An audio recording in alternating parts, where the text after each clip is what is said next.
তাহলে গেল 15.5 বছর আওয়ামী লীগ মুক্তিযুদ্ধের আকাঙ্ক্ষা বাস্তবায়নে কতটুকু ভূমিকা রেখেছিল? বাস্তবায়নের ভূমিকা একবারে যে কিছু নেয় না এটা অস্বীকার করি না, কিন্তু নিজের স্বার্থে নিয়েছে। ধরুন জিয়াউর রহমানকে পাকিস্তানের রাজাকার বলে, জিয়াউর রহমানের মাজারে যাওয়ার ভাসমান দৃষ্টি ক্ষমতায় 96 সালে এসে ভেঙে দিল। জিয়াউর রহমানকে কোন সেক্টরে যুদ্ধ করেছে এই প্রশ্ন রাখে।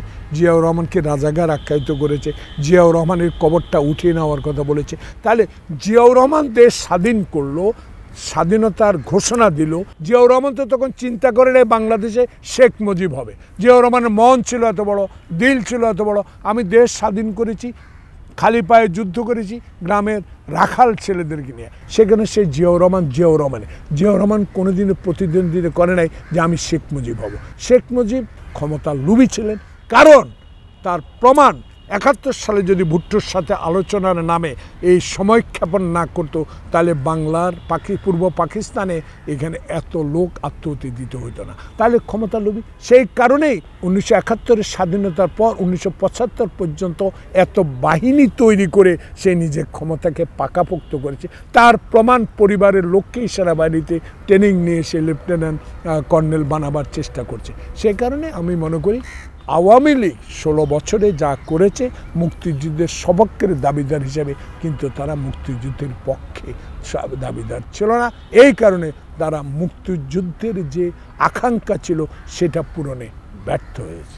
আপনি তো বিএনপির প্রায় সর্বোচ্চ নীতি নির্ধারণী ফোরামের অনেকের সাথে আপনার দেখা হয়, কথা হয়, এবং আগামী নির্বাচন হলে বিএনপি ক্ষমতায় গেলে মুক্তিযুদ্ধের মূল আকাঙ্ক্ষা গণতন্ত্র, সাম্য, মানবাধিকার, ন্যায় বিচার এসব প্রতিষ্ঠার ব্যাপারে আপনার ভূমিকা কেমন থাকবে? আল্লাহ পাক আমাদেরকে বাঁচিয়ে দিয়েছে ছাত্র জনতার বৈষম্য বিরোধী আন্দোলনে 5 আগস্ট যে স্বাধীনতা আমরা পেয়েছি। সেখানে আমি মনে করে দিতে চাই, আমরা এই পরিবর্তনের পর এই সরকার যদি দিনের ভোট দিনে করে একটি সুষ্ঠু নির্বাচনের মাধ্যমে ক্ষমতা হস্তান্তর করে, সেই ক্ষমতা হস্তান্তরে যদি বাংলাদেশ জাতীয়তাবাদী দল ক্ষমতা আসে, আমাদের মূল লক্ষ্য হবে শহীদ জিয়ার 19 দফা এখন 31 দফায় রূপান্তরিত হয়েছে।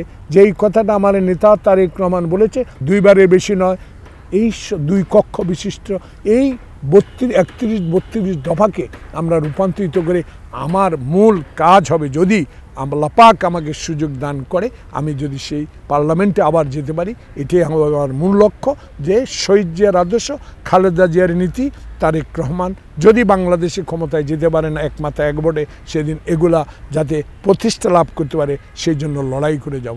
আপনার অনেক ব্যস্ত সময়ের মধ্যে এই বিজয়ের মাসে আপনি 71 টেলিভিশনকে রণাঙ্গনের স্মৃতি অনুষ্ঠানে আপনার সময় দেওয়ার জন্য আপনার প্রতি কৃতজ্ঞতা এবং আপনাকে ধন্যবাদ জানিয়ে দর্শক আজ এ পর্যন্ত। আমি 71কে বিজয়ের মাসে আমার পরিবার, বাংলাদেশের অগণিত বিএনপির নেতাকর্মীদের পক্ষ থেকে, আমার নেতা তারেক রহমান, খালেদা জিয়ার পক্ষ থেকে 71 টিভিকে বিজয়ের মাসে অভিনন্দন জানাচ্ছি। আল্লাহ পাক যেন 71 টিভিকে অতীতের সকল ভুলে গিয়ে আবার নতুন উদ্যমে স্বাধীনতার পক্ষে কাজ করতে পারেন।